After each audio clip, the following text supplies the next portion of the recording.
बिस्मिल्लाहिर्रहमानिर्रहीम अस्सलाम वालेकुम। हाँ जी बच्चों, कैसे हैं आप लोग। ले जी बच्चों, आज हम रिव्यू एक्सरसाइज करेंगे 1B वाली। ठीक है, तो इसमें ज़ाहिर है काफ़ी सारी चीज़ें हैं। पहले MCQs आने हैं, फिर कुछ डेफिनेशनें हैं वो आपने समझनी है, और उसके बाद इसके सवाल हैं, छोटे वाले बड़े वाले उस तरह से। तो पहले देखें ज़रा MCQs देख लें। रिव्यू एक्सरसाइज हमेशा अहम होती है, ये याद रखिएगा। जिस मर्जी क्लास में है, जिस मर्जी का वो आपका वो एक्सरसाइज है, लेकिन जब रिव्यू आ जाए तो अक्सर पेपर में उसमें से सवाल आते हैं, MCQs भी आते हैं, बाकी चीज़ें भी। तो ये हमेशा, जितनी मर्जी बड़ी क्लास हो जाए, छोटी क्लास हो जाए, ये रिव्यू जो है ना, ये मस्ट होती है, इसको लाजमी तैयार करना चाहिए। तो देखें, क्वेश्चन नंबर 1 है हमारा। कहता है जी 4 ऑप्शंस आपके पास दिए हुए हैं और आपने एक ऑप्शन जो है वो सिलेक्ट करना है। मसलन पहला है, if A is not a member of the set ए, यानी ये जो छोटा ए है ये बड़े ए का मेंबर नहीं होगा, तो देन उसको सिंबॉलिकली कैसे लिखा जाता है। तो सिंबल ये है, इस तरह से लिखा जाता है, ये जो सी वाला है कि A is not an element of A. क्योंकि ये जो नॉट एन एलिमेंट है ना, उसके लिए ये ऐसे करके ई बनाते हैं उल्टा, और ऊपर जो है एक लाइन लगा देते हैं। तो नॉट एन एलिमेंट का इस तरह से लिखा जाता है, तो सी वाला आंसर सही है। दूसरा ऑप्शन देखें, which of the following is not a set, इनमें से कौन सी चीज है जो सेट नहीं है। अब देखें, सेट वही नहीं होगा जहां पे चीजें रिपीट होती हैं। हर सेट में रुकन जो है वो एक एक दफा आते हैं। तो ये देखें, जो डी वाला है उसमें 2 जो है वो 2 दफा आया हुआ है, तो फिर 2 दफा चीज नहीं आ सकती, तो ये वाला सेट नहीं है, तो डी वाला आंसर हमारा सही है। नंबर 3 देखें, a set consisting of all subsets of the set ए, यानी अगर सेट ए है आपके पास और उसके जितने भी सबसेट्स बन सकते हैं वो आप बनाएं और उनका एक सेट बना दें, तो वो क्या चीज बन जाती है, उसको हम पावर सेट कहते हैं। ये पावर सेट की डेफिनेशन है कि जितने भी सबसेट बनते हैं उनको एक बड़े सेट के अंदर लिख दें तो वो क्या बन जाता है, पावर सेट हो जाता है। आगे देखें नंबर 4 वाला, कि यूनिवर्सल सेट दिया हुआ है यू, उसमें 1 से लेके 10 तक एलिमेंट्स हैं। ए 2 4 6 वो 10 तक है, और बी में है 1 3 5 9। अब देखें, ये 1 3 5 ये हमारे ऑड नंबर्स हैं, ताकदाद, और ये हमारे इवन नंबर्स हैं जो जिनको हम जुफ्त अदाद कहते हैं उर्दू में। तो कहता है देन उनका a माइनस बी पहले किया जाए, फिर उसका कॉम्प्लीमेंट लिया जाए, तो वो किसके बराबर आएगा। अब ये आता तो b के बराबर है, लेकिन ये कैसे होता है, इसको हमें हल करना पड़ता है। आप रफ कॉपी पेंसिल ले लें, a में से b को देखें माइनस कराएं, मैं आपको जुबानी बताता हूँ। a में से b को निकालना है, तो a में b वाले एलिमेंट एक जैसा ही कोई नहीं है, तो जब एक जैसा ही कोई नहीं है तो कोई भी चीज माइनस नहीं होनी। मतलब a माइनस बी जब करेंगे तो आंसर फिर a ही आना है, क्योंकि कोई चीज माइनस नहीं होनी। अब इसका फिर कॉम्प्लीमेंट लेना है, यानी a का कॉम्प्लीमेंट लेना है। तो कॉम्प्लीमेंट हमेशा होता है यूनिवर्सल में से उसको निकालते हैं।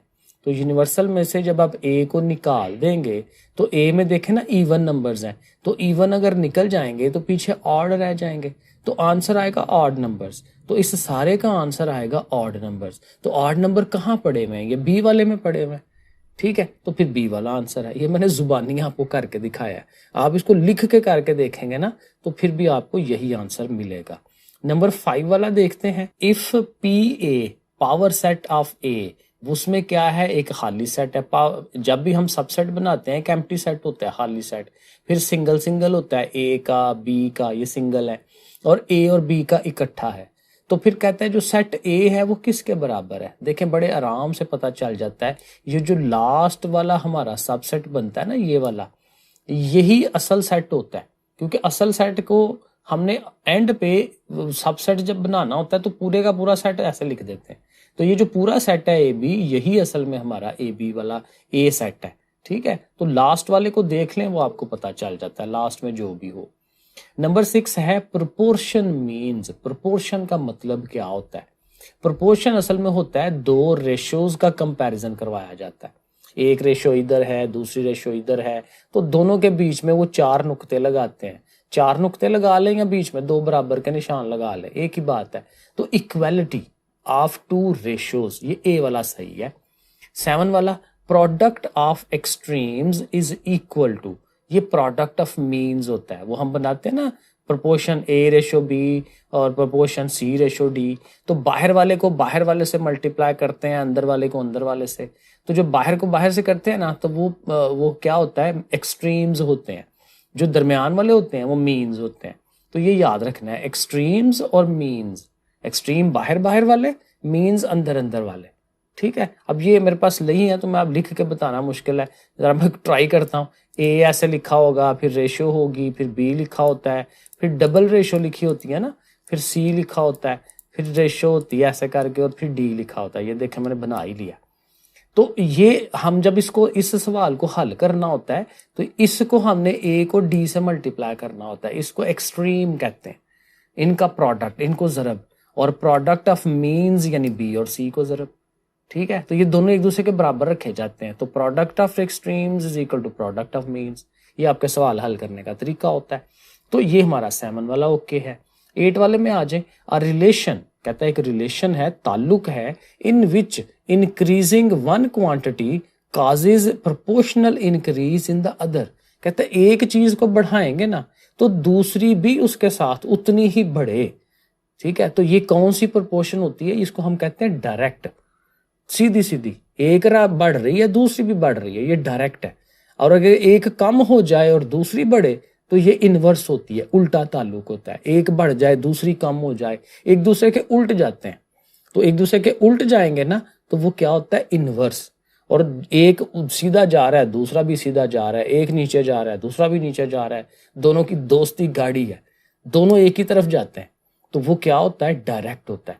तो ये वाला हमारा डायरेक्ट का आंसर हो जाएगा। The comparison of the quantities of same kind, एक जैसी चीजों की जब हम कंपैरिजन करवाते हैं तो वो क्या कहलाता है, वो रेशो होती है। रेशो में यही है, दो चीजों का मुवाजना करवाते हैं।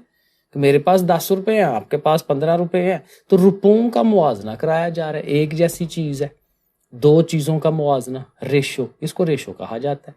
10 वाला, the relation between two or more proportions. अब यहाँ प्रोपोर्शंस की बात हो रही है कि दो या दो से ज्यादा प्रोपोर्शंस का आपस में रिलेशन बन रहा हो तो वो क्या कहलाता है, कंपाउंड। ये वो वाला सवाल है जिसमें 3 चीजें होती हैं, आदमी, दिन, घंटे। ठीक है, और फिर हमने उनके तीर का निशान ऊपर नीचे लगाने होते हैं। तो ये जो बड़ा सवाल आता है ना, उसमें 3 चीजें आ रही होती हैं, तो उनको हम कंपाउंड फ्रैक्शन वाले, कंपाउंड प्रोपोर्शन वाले सवाल कहते हैं। आगे है, a person who boys life insurance, वो बंदा जो लाइफ इंश्योरेंस को बाय करता है, खरीदता है, from an insurance company, insurance company से, उसको हम क्या कहते हैं, इंश्योरर कहते हैं। वो अपनी इंश्योरेंस करवा रहा होता है तो वो बंदा इंश्योरर होता है। ठीक है, ये याद रखने वाली बात है। To reduce the price of an article, किसी चीज की प्राइस को रिड्यूस करना, कम करना, फ्रॉम इट्स मार्केट प्राइस, जो उसकी बाजार की कीमत है, उसको हम क्या कहते हैं, डिस्काउंट कहते हैं। चीज के ऊपर प्राइस टैग लगा हुआ है, जैसे हम जाते हैं एंड्योर में जाते हैं, किसी और जगह जाते हैं, तो वहां पे वो कई दफा सेल लगाते हैं, तो ऊपर कीमत लिखी होती है 4000 और कहते हैं हमने 50% डिस्काउंट लगा दिया, तो वो भी 2000 की हमें दे देते हैं। तो वो डिस्काउंट होता है कि ऊपर जो प्राइस लिखी हुई है उससे लेसर प्राइस लेना, तो वो क्या कहलाता है, डिस्काउंट कहलाता है। The time for which a particular amount is invested, कि एक खास रकम जो है वो हम किसी जगह इन्वेस्ट करते हैं, बिजनेस में, काम में, कारोबार में पैसे लगाते हैं, तो उसका जो टाइम होता है कि कितने टाइम में लगा रहे हैं, तो उस टाइम को क्या कहा जाता है, पीरियड कहा जाता है। इसको हमने याद रखना है, ये पीरियड है। और ये 14 वाला है, अ बिजनेस, एक ऐसा बिजनेस इन विच 2 और मोर पर्सन्स, 2 या 2 से ज्यादा लोग, रन द बिजनेस, बिजनेस को चलाते हैं, and they are responsible for the profit and loss, और जाहिर है नफे नुकसान के वही जिम्मेदार होते हैं। तो उन बंदों को क्या कहते हैं, उनकी जो तरीकाकार है वो क्या होता है, पार्टनरशिप होती है उनकी। ठीक है, एक बंदा काम कर रहा है तो एक बंदा है, अलग है, अकेला। ठीक है, लेकिन अगर एक से ज्यादा है तो वो क्या होता है, पार्टनर होते हैं, पार्टनरशिप होती है उनकी आपस में। और ये 15 वाला, the cost price of a toy car, एक खिलौना कार है और वो हमने बनाई है, तो बनाने में हमारा खर्चा पड़ा है 100 रुपए। If it is sold at 10% discount, अब उसको हम बेचने लगे हैं लेकिन 10% डिस्काउंट देना है, प्राइस कम करनी है 10%, तो फिर सेलिंग प्राइस क्या होगी, अब बड़ी सिंपल सी बात, ये जो 10% है, परसेंट का मतलब होता है 100 में से कितना। तो 10% है तो 100 में से 10, तो 100 के हिसाब से ही वो पूछ रहा है, तो 100 में से 10 निकाल दें तो कितने बचते हैं, 90 रुपए। तो अगर जुबानी जुबानी ये सवाल करना है बगैर लिखे तो हम ऐसे अंदाजा लगा लेंगे कि 100 में से 10 निकाल दें 90, तो 90 रुपए वाला, तो ये मैंने निशान ही नहीं लगाया, ये 90 वाला आंसर जो है वो सही है। लास्ट वाला, व्हेन अ पर्सन डाइज, जब एक बंदा फौत हो जाता है, then the assets left by him, वो चीजें जो पीछे वो छोड़ के जाता है अपने बीवी बच्चों के लिए, दूसरों के लिए, तो उसको हम क्या कहते हैं, इनहेरिटेंस कहते हैं। इनहेरिटेंस, उर्दू में इसको तरका कहते हैं। अब हमने ये जो क्वेश्चन नंबर 2 है ना, इसकी डेफिनेशनें जो है वो समझनी है और इनको याद करना है और अगले सवाल हल करने हैं। तो चलें जी आगे चलते हैं, फिर चलें जी डेफिनेशंस को तैयार करते हैं। ये मैंने लिख ली हैं, ठीक है, ताकि आपको ज़रा बेहतर समझ आ जाए। तो पहली जो डेफिनेशन है, तारीफ है, वो है डायरेक्ट प्रोपोर्शन। मैंने आगे भी समझाया डायरेक्ट प्रोपोर्शन में क्या होता है कि एक चीज जिधर को जाती है ना, दूसरी भी उसके पीछे पीछे जाती है। एक बंदा शहर को जा रहा है, दूसरा भी उसके पीछे पीछे शहर जा रहा है, घर वापस आ रहा है, वो उसके पीछे घर वापस आ रहा है, ठीक है। तो दोनों जो है वो एक ही तरफ जाती हैं, ठीक है। जब हम देखें जितना ज्यादा टाइम देंगे उतना ही ज्यादा पढ़ाई हमारी अच्छी हो जाएगी, उतना ही ज्यादा पेपर अच्छे हो जाएंगे, दोनों एक तरफ जा रही हैं चीजें। सो देखें इसकी जो डेफिनेशन है, direct proportion is such a relationship, एक ऐसा रिलेशनशिप है बिटवीन टू क्वांटिटीज, जाहिर दो चीजों के दरमियान है, that if one quantity increases, एक क्वांटिटी बढ़ जाए, द अदर आल्सो इंक्रीजेज, दूसरी भी बढ़ जाए। और आगे देखिए ये दो लफ्ज है नए, and vice versa, vice versa होता है, इसका उल्ट भी हो सकता है कि एक कम हो तो दूसरी भी कम हो जाए। और फॉर एग्जाम्पल हमने दिया हुआ है कि more work means more money, ज्यादा काम करेंगे ज्यादा पैसे कमाएंगे, सिंपल सी बात है।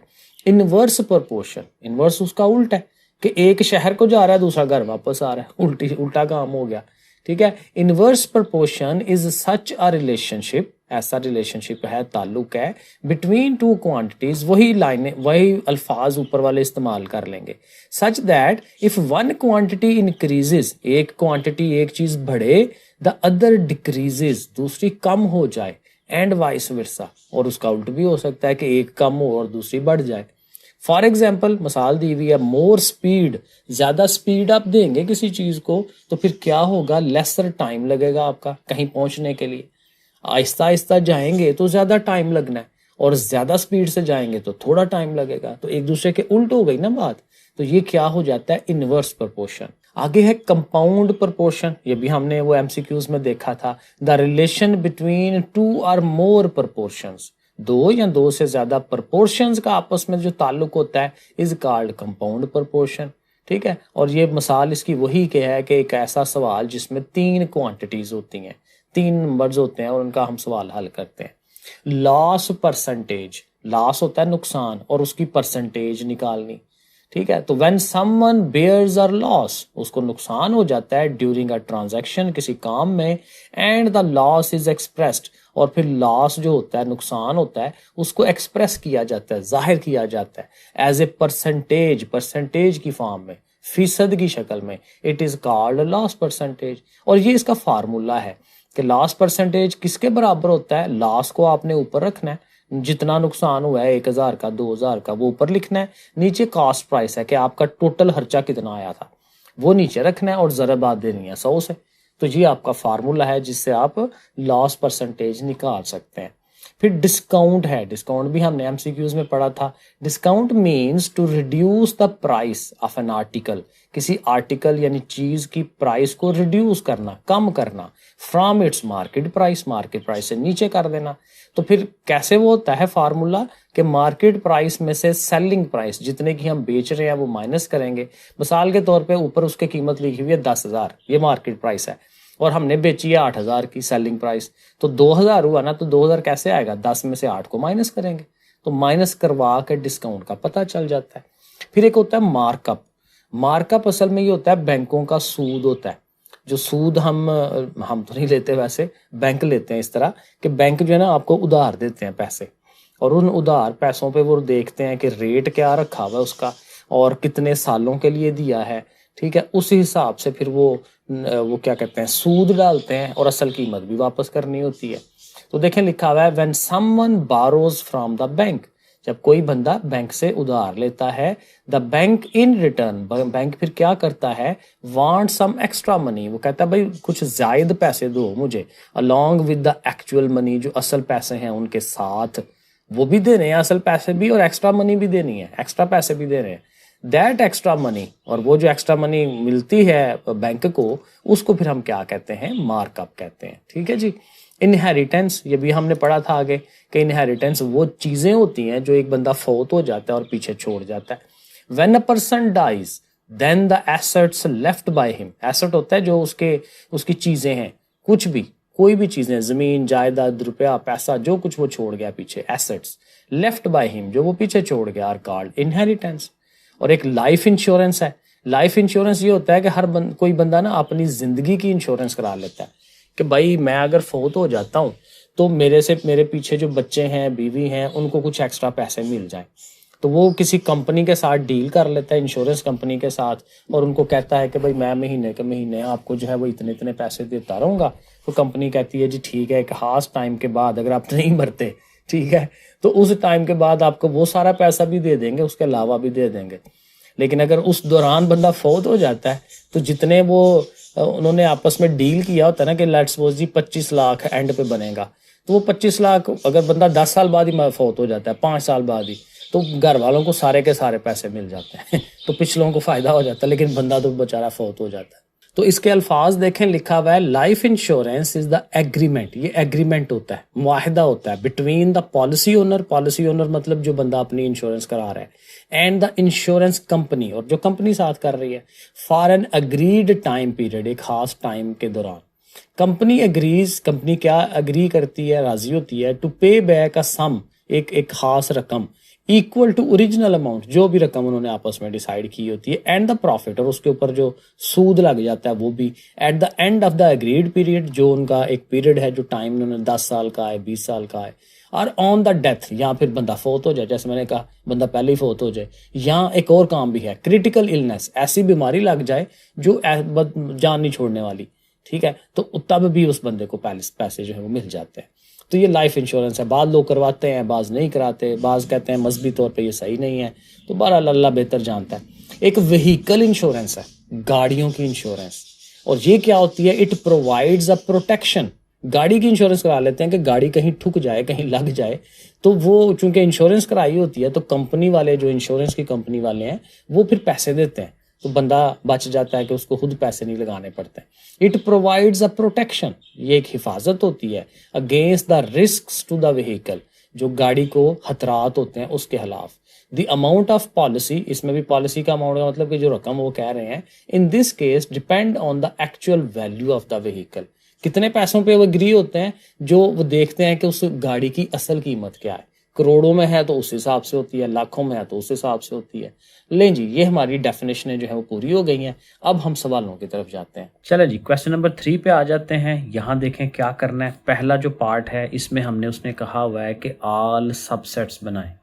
आपके पास एक सेट है ए, उसके अंदर 1 2 3 और 4 है, 4 उसके अंदर चीजें हैं, हमने इसके सारे के सारे सबसेट्स बनाने हैं। अब सबसेट क्या होते हैं कि आपने ना इसमें से चंद अराकीन लेके, चंद एलिमेंट्स को लेके एक नया सेट बनाना होता है, वो सबसेट होता है, और वो जितने भी बन सकें सारे बनाने होते हैं। पहली बात तो ये है कि जो एम्प्टी सेट होता है ना, ये देखें, ये जो निशानी है ना, ये एम्प्टी सेट की है, खाली सेट। तो एम्प्टी ऐसे बना लें या ऐसे वो 2 ब्रैकेटें लगा के बना लें, एक ही बात है। तो एम्प्टी सेट सबसे पहले तो आएगा, ये हर सेट के साथ होता है लाजमी, जब भी हमने सबसेट बनाना है ये लाजमी आएगा। उसके बाद एक एक सिंगल को ले लें। 1 को लहदा से एक सेट बनाएं, ब्रैकेटें लगाएं, कॉमे लगाएं, 2 को लहदा से, 3 को लहदा से, 4 को लहदा से, ये 5 तो सबसेट ये वाले बन जाते हैं। फिर आपने सिंगल कर लिया ना, अब 2 को करें, 1 के साथ 2, अब 1 को फिक्स रख के ना उसके साथ 2 कर लें, फिर 1 के साथ 3 कर लें, 1 के साथ 4 कर लें। ये देखें, 1 के साथ 2, 1 के साथ 3, जगह खत्म हो गई है, आगे आ जाए, कोई मसला नहीं है। 1 के साथ 4, अब 1 के साथ 4 तक चले गए ना, अब 2 से आ जाए, 2 से पीछे नहीं जाना, 2 से आगे की तरफ जाना है। 2 के साथ 3, फिर 2 के साथ 4, ये देखें वो दोनों चले गए। और अब 2 के साथ 4 हो गया, अब 3 के साथ आगे 4 चले, वो ये आ जाएगा। ऐसे तरह तरतीब से बेहतर जो है वो बनता है। अब दो दो वाले भी हो गए हैं ना, अब तीन तीन वालों पे जाना है, जो थोड़ा सा मुश्किल काम होता है। आपने क्या करना है, पहले तीनों लेने हैं, 1 2 3। वो देखें 1 2 3 लिखा है। अब 1 और 2 को फिक्स रख के 3 को छोड़ दें और 4 को ले लें। मुख्तलिफ कॉम्बिनेशन करने हैं ना, पहले था 1 2 3, 3 को निकाल दें, 4 रख लें उसकी जगह पे, 1 2 4। ठीक है, अब क्या करना है कि अब ये 2 को छोड़ दें। ठीक है, पहले 1 और 2 को फिक्स रख के हमने 3 और 4 किया ना, तो अब 2 को छोड़ देते हैं, तो 1 के साथ आगे चले 3 और 4 वो बना ले। ठीक है, और एक जो है ये 1 को छोड़ के भी बन सकता है। देखे ना, एक दफा हमने 3 को छोड़ा है, एक दफा हमने 2 को छोड़ लिया, अब हम 1 को ही छोड़ देते हैं, तो 2 3 और 4 वो बन जाएगा। तो इस तरह से करके ये जो तीन तीन वाले हैं ना, ये 4 बनते हैं आपके, वो बनाने हैं। और फिर जाहिर है कि एक दफा लास्ट पे सारे का सारा जो है वो भी लिखा जाता है। तो ये 4 एलिमेंट होंगे ना, तो ये टोटल 16 बनते हैं, ये आपने बना देने हैं। ये थोड़ा सा मुश्किल होता है क्योंकि इसमें 4 है, वरना 2 वाले हों 3 वाले हों तो वो तो बड़े आराम से बना सकते हैं। अब यहाँ पे देखें 3 एलिमेंट्स हैं, तो इनका सबसेट बड़े आराम से बनाए जा सकते हैं। तो सबसे पहले आपने एम्प्टी सेट को बनाना है। ठीक है, ये मैं बस साथ साथ बना रहा हूँ। उसके बाद सिंगल एलिमेंट को ले लेना है, ए को ले लिया, फिर अगला सिंगल एलिमेंट बी, उसको लिख लिया, फिर अगला सिंगल एलिमेंट सी, उसको लिख लिया। ठीक हो गया ना। अब दो दो वाले, ए के साथ बी, फिर ए के साथ सी। तो ये देखें, ए के साथ बी, मैं नीचे बना लेता हूँ, बी के साथ सी। तो ए के साथ बी और ए के साथ सी, तो वो ए के साथ सी वाला मैंने नहीं लिखा, वो भी लिख देते हैं। ठीक है, तरतीब से चलेंगे। और फिर बी के साथ सी, वो भी बना दें। ठीक है, तरतीब क्या है, ए के साथ बी, फिर ए के साथ सी, फिर बी के साथ सी। ठीक है, ऐसे ये तीनों आप बना लें। और उसके बाद एंड पे तीनों को इकट्ठा लिखते हैं, ए बी सी। ये आपके पास 8 बनेंगे। ठीक है, तो इस तरह से करके बन जाएगा।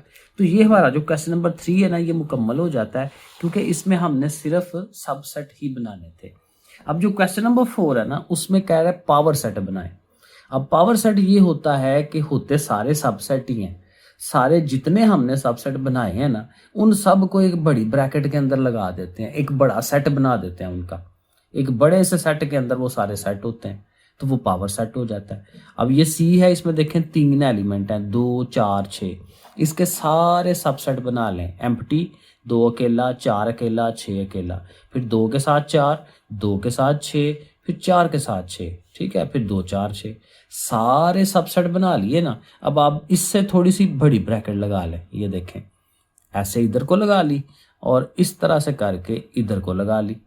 ठीक है, अब ये पावर सेट हो जाता है। और पावर सेट को पी से शो कराते हैं, पी लिखेंगे, लेकिन किसका पावर सेट, इस सी का बना है ना, तो सी को थोड़ा सा छोटा लिख के ब्रैकेटें लगा दें, तो ये है असल तरीका लिखने का पावर सेट को।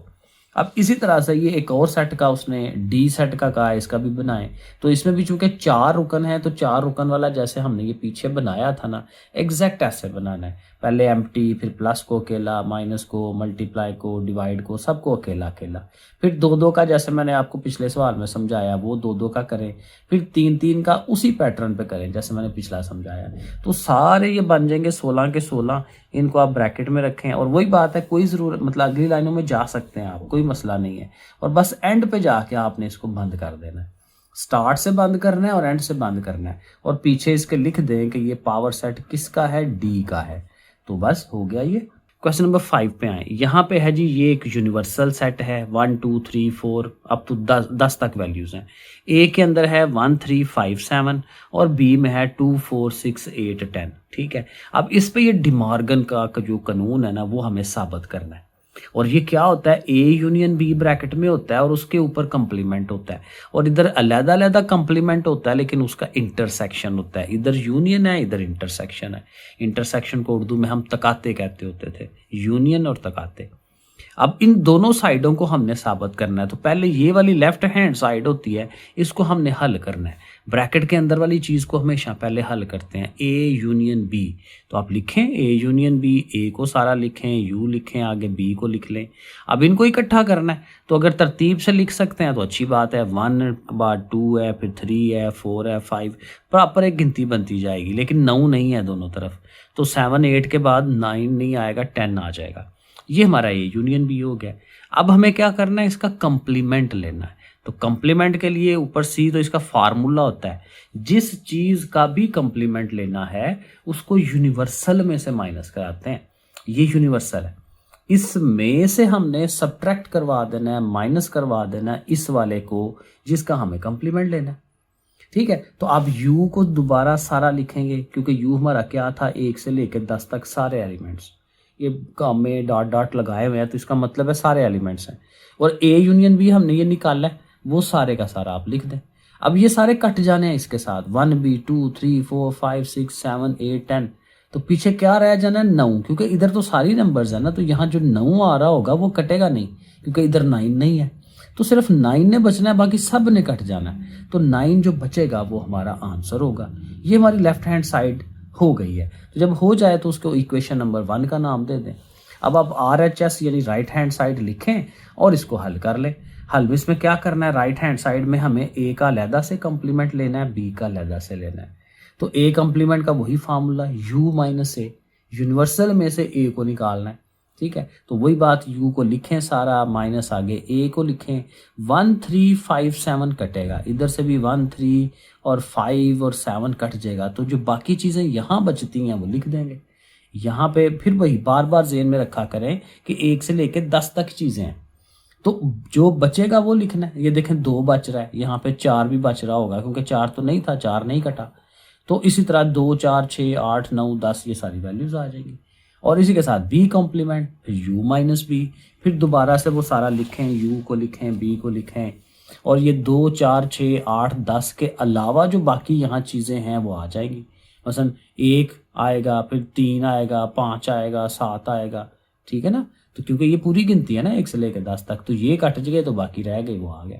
अब इन्हीं दोनों कंप्लीमेंट्स का हमें इंटरसेक्शन लेना है, तो वो दोनों को लिखेंगे इंटरसेक्शन, और इंटरसेक्शन कॉमन होता है, तो 9 इधर भी है, 9 इधर भी है, बाकी कोई भी चीज़ कॉमन नहीं है, तो ये हमारा आ गया। तो ये राइट हैंड साइड का भी आंसर वही आया जो लेफ्ट हैंड साइड का है। तो हम लिखेंगे from equation 1 and 2 left hand side is equal to right hand side, मतलब कि जो चीज़ हमें साबित करनी थी वो ठीक आ गई है। क्वेश्चन नंबर 6 करते हैं। है तो ये छोटा सा सवाल है लेकिन थोड़ा सा ज़ेन घुमाने वाला है, ठीक है ना, ज़ेन पे जोर लगाने वाला है। ठीक है, पहली टाइप है, ज़रा देखें। कहता है एक कुछ बच्चे हैं क्लास के, उनसे हमने पूछा है कि भाई कौन बच्चा किस चीज़ में आता है। ये तो वैसे किसी अमीर स्कूल के बात ही हो रही होगी, गवर्नमेंट स्कूलों में तो ऐसे नहीं होता। तो कहता है 20 बच्चों से पूछा है तो वो कहते हैं जी हम गाड़ी में आते हैं, कार में आते हैं, हमारे पास कार है। 15 बच्चों ने बताया हमारे पास बाइक्स हैं, मोटरसाइकिलें हैं। लेकिन 5 बच्चे ये कह रहे हैं कि हमारे पास कार भी है और मोटरसाइकिल भी है, दोनों है, बोथ है। ठीक है, और 3 बच्चे बेचारे कह रहे हैं कि हमारे पास ये दोनों चीज़ें ही नहीं है। ठीक है, तो फिर कहता है कि टोटल बताएं कितने बच्चे बने। अब ये जो टोटल करना है ना, ये थोड़ा कंफ्यूज करता है, बंदा डायरेक्ट कर ले भाई 20 ये हैं, 15 ये हैं, जमा करें आ जाएगा। लेकिन अगर आप इसकी बनाएं ना वेन डायग्राम, तो फिर आपको सही समझ आती है कि हुआ क्या है। देखो 5 उनमें बोथ है ना, कॉमन है, यानी 5 ऐसे बच्चे हैं जो उधर भी हैं उधर भी हैं, जिनके पास कार भी है बाइक भी है। तो आपने जब इसकी डायग्राम बनानी है ना, तो ऐसे करके एक ये रेक्टेंगल बनाएंगे और उसमें 2 सर्कल बनाते हैं। ये जो हमारे ये जो होते हैं ना सेट, कार वाला सेट उसका एक सर्कल, बाइक वाला जो सेट है उसका एक सर्कल। लेकिन इनको हमने ओवरलैप करवाना है, ऊपर नीचे गुजारना है, क्योंकि इनमें कुछ कॉमन भी है। तो कार वाले में देखें 20 है ना, तो मिसाल के तौर पे 15 इधर हैं, 5 इधर हैं। ठीक है, और बाइक्स वाले कितने हैं, बाइक्स वाले 15 है ना, तो 10 इधर हैं और 5 इधर हैं, क्योंकि 5 उनके एक जैसे हैं, कॉमन है। ठीक है, तो 5 इधर बेसिकली 10 नहीं है, 5 ही हैं बच्चे, लेकिन वो 5 इधर भी यूज हो रहे हैं, वो 5 इधर भी यूज हो रहे हैं। ये 5 अगर इधर यूज हो जाएं तो हम कहेंगे जी 20 बच्चे ऐसे हैं जिनके पास कारें हैं। ये 5 इधर यूज हो जाए तो हम कहेंगे जी 15, 10 और 5 15 बच्चे ऐसे हैं जिनके पास बाइक्स हैं। वो देखे ना, वही बात है। लेकिन 5 ऐसे हैं जो इस जगह पे हैं, जो उधर भी हैं उधर भी हैं, तो इसलिए दोनों में से 5-5 निकाल देने हैं। जैसे मैं यहाँ निकाल रहा हूँ, कार वाले 15 हो गए हैं, क्योंकि जो कॉमन वाले हैं उनको लैदा और उसके अलावा वालों को लैदा। तो अब कार्स वाले बच्चे 20 के बजाय 15 रह जाएंगे, बाइक्स वाले 15 के बजाय 10 रह जाएंगे।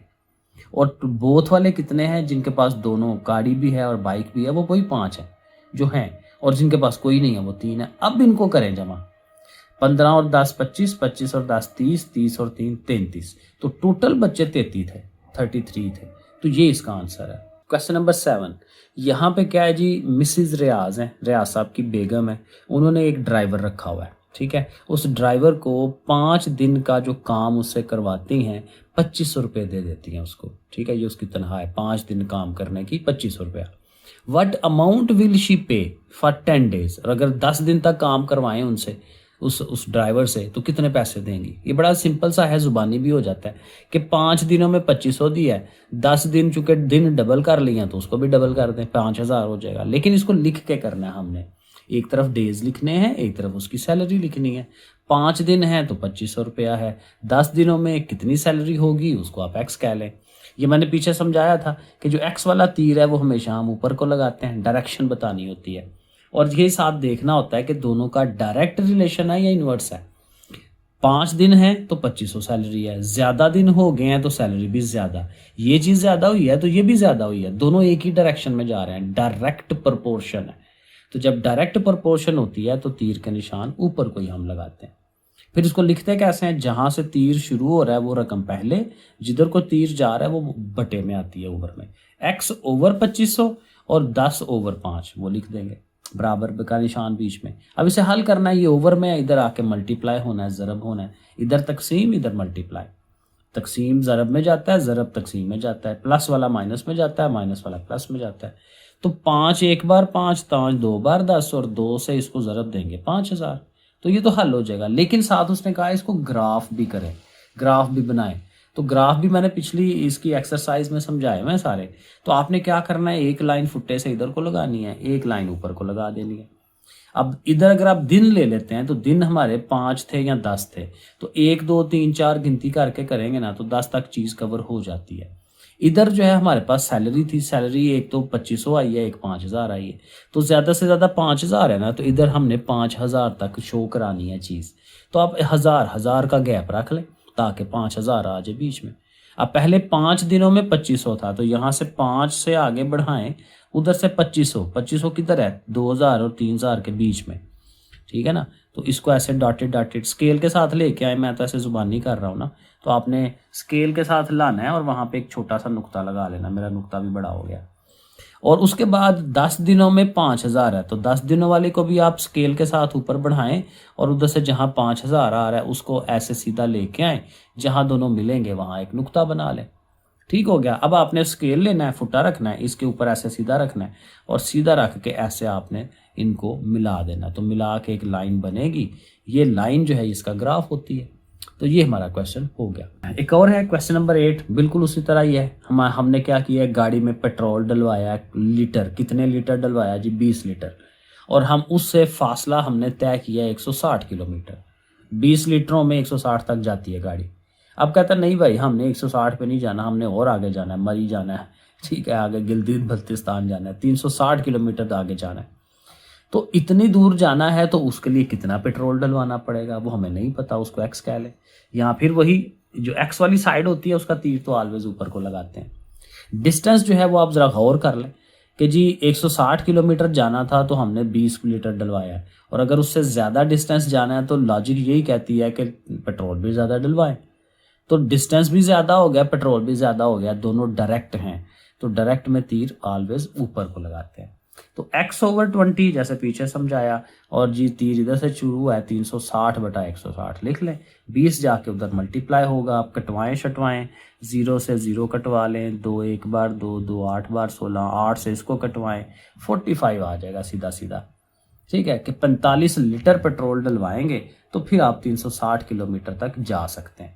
इसको भी ग्राफ करना है तो मैंने इधर पेट्रोल ले लिया 5, 10, 15, 5 का गैप रखा है, क्योंकि पेट्रोल हमारा एक तो 20 हमने शो कराना था और एक 45 भी शो कराना था, तो सारी चीज़ें कवर हो जाएं। और फासला हमारा एक 160 वाला था और एक 360 वाला, तो 50 का गैप रखा है ताकि सारे उसमें शो हो जाए। तो पहला क्या है जी, 20 लीटर पे 160 है, ये 20 लीटर है, इसको ऊपर लेके जाएं, ऊपर 160 कहाँ होगा, 50, 100, 150, 150 से थोड़ा सा ऊपर, ठीक है। तो इसको ऐसे करके डॉटेड लाएं, इसको आगे लाएं, तो ये यहाँ पे मिल जाएंगे। दूसरा था 45 लीटर्स, 45 लीटर है, और डिस्टेंस हमारा 360 है। वो ज़रा देखें काफ़ी आगे जाना पड़ रहा है, 200, 250, 300, 350, 350 से हल्का सा ऊपर, क्योंकि 360 है। तो ये ज़रा ये आगे जाके कहाँ गुम हो जाना है, क्योंकि वो जगह ही नहीं बन रही। ठीक है, यहाँ कहीं पर जाके लग जाएगा, क्योंकि 360 उधर से लेके आना है ना।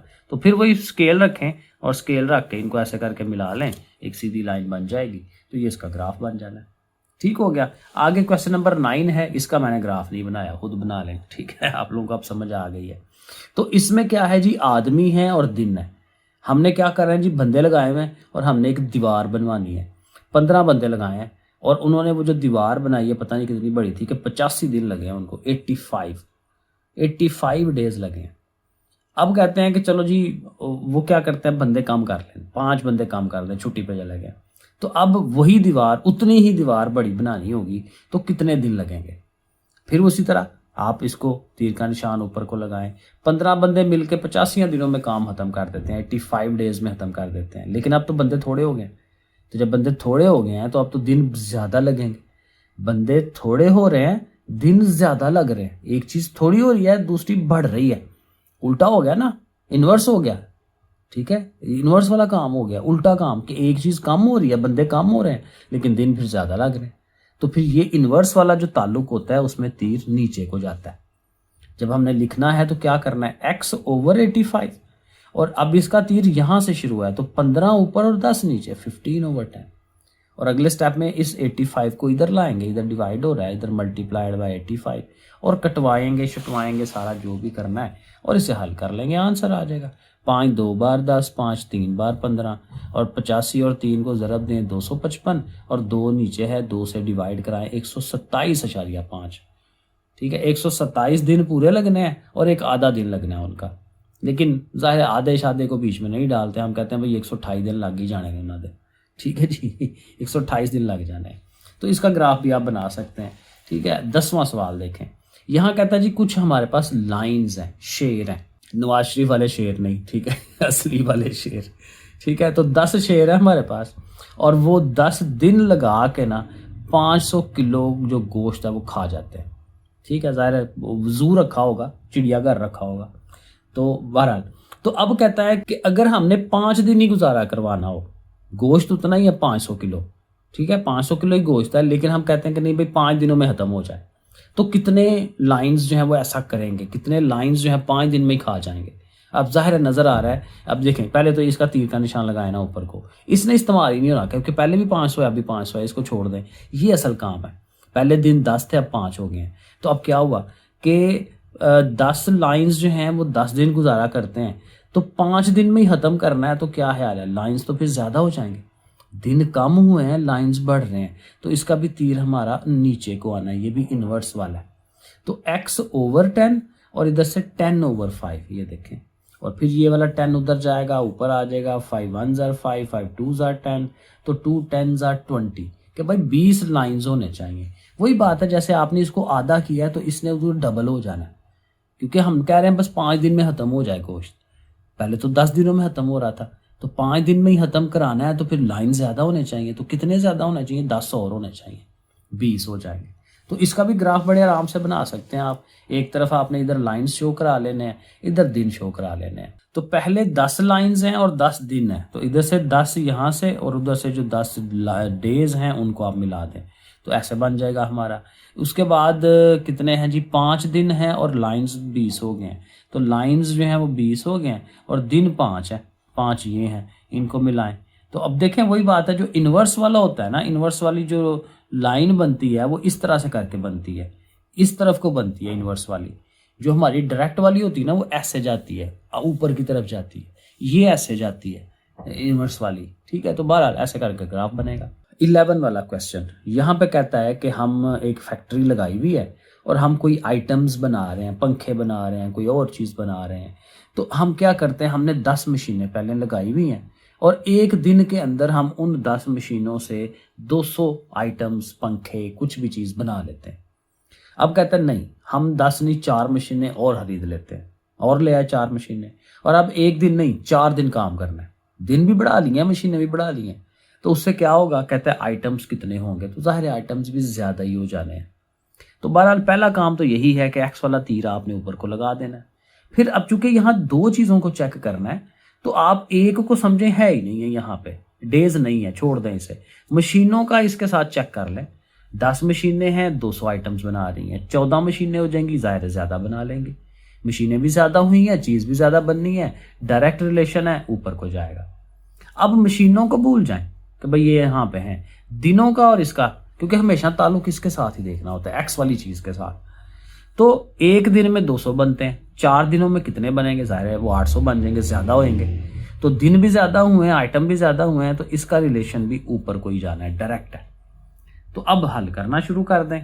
उसी तरह x ओवर 200 लिखें, बराबर का निशान इधर से शुरू हुआ है, 14/10 लिखेंगे, इधर से शुरू हुआ है 4/1 लिखेंगे। 200 को उठा के इधर ले आए। अब देख लें, कटवाते हैं, जैसे भी 0 के साथ 0 कटवा दें। 14 4 बार 64 होता है, 64 को 2 से ज़रब दें 112, साथ ये 0 है, 1120। और हाँ, मुझे याद आ गया, आपकी बुक के पीछे उसने शायद 120 आंसर दिया हुआ है। 120 नहीं बनता, यही बनता है, क्योंकि नज़र आ रहा है दिन भी इतने ज़्यादा हो गया, मशीनें भी इतनी ज़्यादा हो गई हैं, तो 200 से ज़्यादा ही बननी है ना, तो ये 120 थोड़ी बननी है, तो ये 1120 बननी है। तो ये वाला आंसर सही है। क्वेश्चन नंबर जो 12 है, उसमें भी 3 चीज़ें हैं। कहते हैं यहाँ आपने लेबरर्स लगाए हुए हैं, मजदूर लगाए हुए हैं, और आप कोई कंस्ट्रक्शन कर रहे हैं, कोई चीज़ बना रहे हैं, रूम्स बना रहे हैं, कमरे बना रहे हैं, ठीक है। और दिन कितने लगते हैं, 18। 18 दिनों में 25 बंदे 5 कमरे बना लेते हैं। अब हम क्या कर रहे हैं, हमने लेबरर्स कम कर दिए, मजदूर 15 चले गए हैं वाडी पे ठीक है, कनक की वाडी पे चले गए, तो बंदे रह गए हैं 10 हमारे पास सिर्फ। लेकिन अब हमने कमरे डबल बनाने हैं, पहले 5 बनाए थे, अब 10 बनाने हैं, तो फिर कितने दिन लगेंगे, एक्स हो गया। अब बारी बारी आराम आराम से करें, पहले इसका तीर लगाएं ऊपर को, फिर लेबरर्स को भूल जाएं, रूम को और इसका रिलेशन देखें। 5 कमरे बनाने हैं, 18 दिन लगते हैं। 10 कमरे बनाने हैं तो और शायद 36 दिन लगे। तो कमरे भी ज़्यादा हुए हैं, दिन भी ज़्यादा हुए हैं, तो ये लग गया तीर ऊपर को, डायरेक्ट है।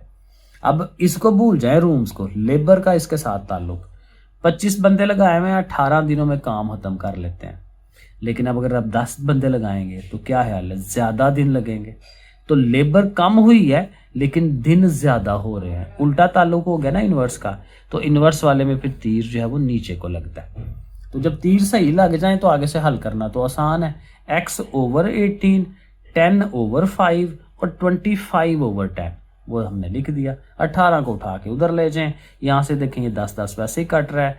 5 और 25 को भी आप कटवा सकते हैं, 5 5 बार 25, 5 और 18 रह जाएगा। इन दोनों को ज़रब देंगे तो 90 आंसर।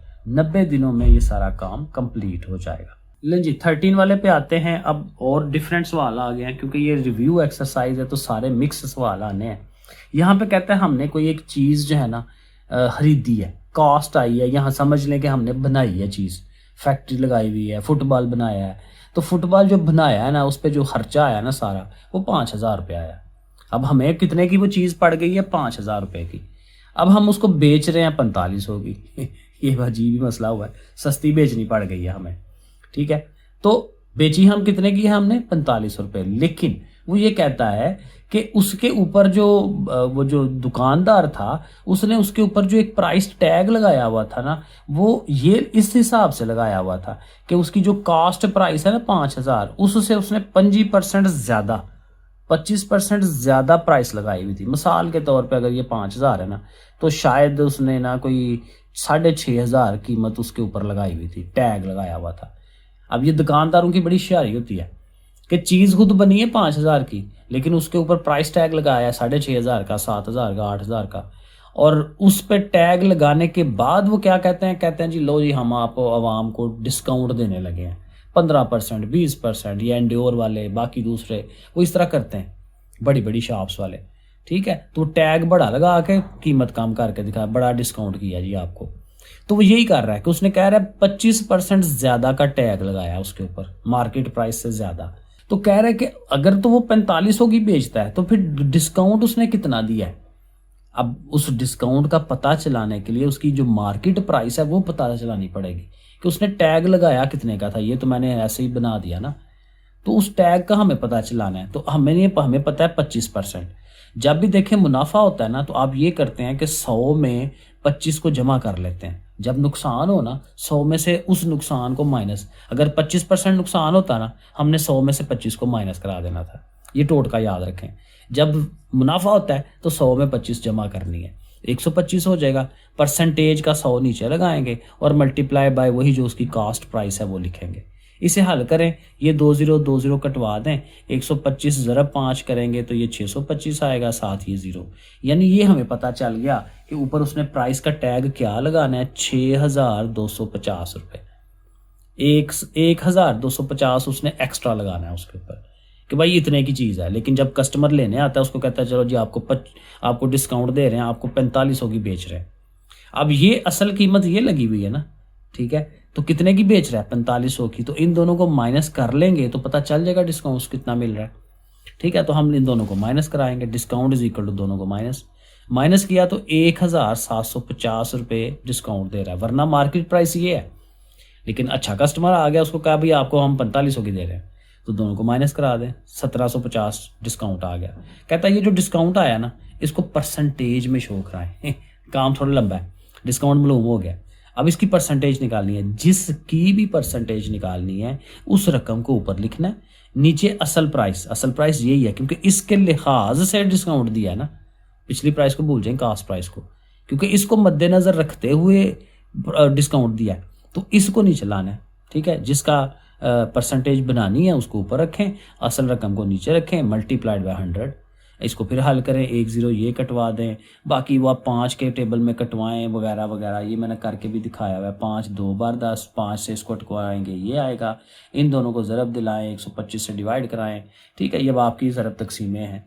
तो 28%, यानी क्या हुआ कि कस्टमर को वो कितने % डिस्काउंट दे रहा है, 28% डिस्काउंट दे रहा है। एक और सवाल है जी 14 वाला, ये भी डिफरेंट है, ये इन्वेस्टमेंट वाला है कि हम इन्वेस्टमेंट करते हैं। ठीक है, इन्वेस्टमेंट हमने की है, प्रिंसिपल अमाउंट है 12,000 हमने कहीं इन्वेस्ट कर दिया, किसी फैक्ट्री में, कहीं और जगह इन्वेस्ट होता है। वो पैसे लगाए जाते हैं कारोबार में जिससे बंदा आगे से प्रॉफिट कमाना चाह रहा होता है। अब जो हमने 12,000 कहीं लगाया है ना, उन्होंने कहा है भाई हम आपको प्रॉफिट का जो रेट देंगे ना 8.5% देंगे। 8 से 1/2 8.5 होता है। ठीक है, बहरहाल इतने % देंगे। इसकी सहियाँ तोड़ लें, 2 8 बार 16 और 1 17, इसको आप लिख लें 17/2%। ये ज़ाहिर है सहियाँ तोड़ने का तरीका होता है। फिर वो कहता है कि ये जो हमने इन्वेस्टमेंट की है 2 साल और 6 महीने, 2.5 साल की इन्वेस्टमेंट है। जब 2.5 साल पूरे हो जाएंगे हमने वो 12,000 वापस ले लेना। तो 2,500 जो है उसका पीरियड आ गया कि इतने टाइम पीरियड में हुआ है। तो कहता है इसका मार्कअप मालूम करें कि इस पर सूद कितना बनता है, प्रॉफिट कितना बनता है। तो सूद या प्रॉफिट जो है उसका ये फार्मूला है, ये बड़ा मशहूर फार्मूला है, बड़ी क्लासों में भी आना है, इसको रट्टा मारें, इसको याद करें। I = PRT। आई होता है वही मार्कअप इंटरेस्ट जो हमें मालूम करना है। P हमारी प्रिंसिपल अमाउंट होती है, वही जो 12,000 हमने इन्वेस्ट किया है। R होता है हमारा रेट हमारा ये 17/2% बना था, वो आप लिखें 17/2, लेकिन साथ चूंकि परसेंट है तो परसेंट का 100 भी नीचे लगाना है। और T हमारा टाइम पीरियड होता है, 2 साल हैं और 6 महीने हैं, तो आधा अगले साल हुआ ना तो 2.5 जो 2.5 होती है उसको 2.5 भी कहते हैं, तो उसको आप 2.5 लिख लें। अब इसे हल कर लेना है, कटवाना शटवाना है, ये 2 0 कटवा दें इसके साथ। ठीक है, बाकी अब देखें, एक तो ये है कि इसका पॉइंट ख़त्म करके एक हिस्सा है ना, तो 1 0 यहाँ लगा लें, तो 1 0 ये, 2 0 ये 3 0 इससे कट जाते हैं। ठीक है, फिर अब 2 से कटवाएं, 2 6 बार 12, तो इधर ये 6 आ गया, साथ ये 17 आ गया, साथ ये 25 आ गया। इनको आपने ज़रब दिला के आंसर ले लेना 2,550। तो ये वो इंटरेस्ट है या मुनाफा है जो उस 12,000 पे हमें मिलना है कि हमने 2.5 साल के लिए 12,000 किसी को दे दिया था कि भाई जाओ तुम इस पे काम करो, तो उस पे हमें मुनाफा क्या मिल रहा है, 2,550। असल रकम भी वापस मिलनी है। ठीक है, तो असल रकम और साथ ये मुनाफा दोनों को जमा करेंगे तो आएगा 14,550। तो 2.5 साल के बाद हमारा वो जो 12,000 है उसके कितने पैसे बन जाएंगे, 14,550। एक ये वाला सवाल है जो इंश्योरेंस वाला है। कार की इंश्योरेंस करवाई है फ़हीम साहब ने। ठीक है, Faheem got his car insured at a rate of 3%। Car की जो इंश्योरेंस का रेट है ना वो 3% है। कार की जो अपनी प्राइस है उसने सवाल में दी हुई है, 8.5 लाख की कार आ रही है, बड़ी सस्ती कार है, ठीक है जी। और उस पर डेप्रिसिएशन भी है, क्योंकि कोई भी चीज़ है ना, हर साल के बाद उसकी कीमत कम होती चली जाती है, क्योंकि तोड़ फोड़ है। कोई जब टोटल नई चीज़ आती है, जब मार्केट से अब लेके आते हैं, उसके बाद 2 महीने बाद बेचने जाएं तो कहेंगे भाई हम उतने ही नहीं दे सकते, हम थोड़े कम पैसे देंगे, क्योंकि आपने उसको यूज़ कर लिया हुआ है। ये डेप्रिसिएशन होती है यूज़ करना। तो हर साल 10% उसकी कीमत कम भी होनी है। और टाइम कितने साल के लिए हमने लिया? 3 साल के लिए अपनी गाड़ी की इंश्योरेंस कराई है। अब इंश्योरेंस जब कराते हैं ना, तो उसका मतलब ये होता है कि जिस बंदे ने इंश्योरेंस कराई है ना, उसने हर साल कुछ ना कुछ पैसे उस कंपनी को जमा कराने होते हैं, उसको कहते हैं प्रीमियम, और वही प्रीमियम हमें मालूम करना है। अब चूंकि उसने कहा ना 3% है, तो फिर 3% किसका है? उस असल कीमत का, जितने की वो गाड़ी है, 8,50,000। तो 3 चूंकि फीसद है, परसेंट है, परसेंट का 100 नीचे लगा लें। इससे 2020 कटवाएं, 3 से इसको ज़रब दें 85 को, ठीक है, वो बनेगा 255, साथ ये 2 0 है, 25,500। ये पहले साल की है, फर्स्ट प्रीमियम। पहले साल इतने पैसे उसने दे देने। अब अगले साल थोड़ा सा झंझट होना है। क्या होना है? क्योंकि एक तो उसकी कीमत कम हो जानी है उस गाड़ी की, क्योंकि साल पूरा गुजर गया। तो अब उसकी कीमत 8,50,000 नहीं रही, 10% कम करनी है, क्योंकि डेप्रिसिएशन हो गई है, कीमत कम हो गई है, तोड़ फोड़ हो गई है, उसका अमल हो गया हुआ है। तो 10%, 10 और परसेंटेज का 100 नीचे, जरा अब ये 1 0 इधर से कटवाएं, 1 0 इधर से कटवाएं, 85 और 3 0, 85,000। ये 85,000, इतने पैसे उसकी वैल्यू कम हो गई है। कितने की थी? 8.5 लाख की, उसमें से 85,000 माइनस करवाएं, तो अब कार की कीमत कितनी है? 7,65,000। अब इस 7,65,000 पे हमने चेक करना है कि अगले साल अब हम कितने पैसे पे कराएंगे, सेकंड प्रीमियम अगले साल।